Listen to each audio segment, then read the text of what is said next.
Magandang araw, narito po ang ating weather update.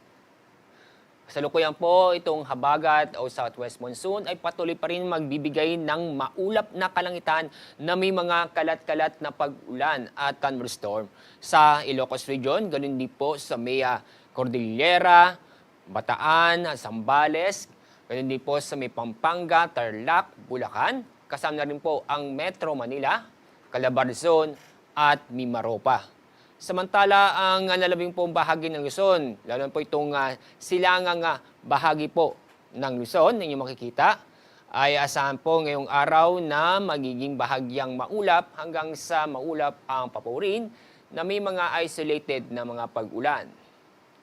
Dako tayo sa Visayas at Mindanao. Dahil po sa habagat, asahan po ang maulap na kalangitan na may mga kalat-kalat na pag-ulan at thunderstorm sa may Western Visayas at yun din po sa may Zamboanga Peninsula, Basilan, Tawi-Tawi at Sulu. At yung pong lalabing po bahagi po ng Visayas at Mindanao, fair weather po tayo, maliban lang po sa mga isolated na mga pag-ulan.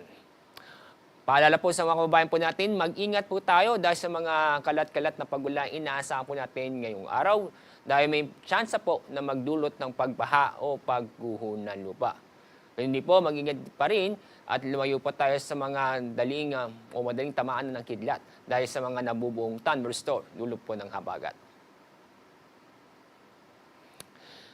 Yung makikita po ay halos buong bansa ay maulap ang kalangitan dahil po yan sa habagat. Inaasahan natin magpapatuloy ng epekto ng habagat sa ating bansa, lalo po sa kalurang bahagi ito, ngayon at hanggang sa 2 hanggang 3 araw. Mula ngayon hanggang sa weekend ay wala po tayong inaasahang mabubuo na low pressure area o bagyo sa loob ng ating PER, ganun din po sa may dagat Pasipiko. Sunrise po ay mamaya pong 5:26 ng umaga, sunset 6:24 ng hapon.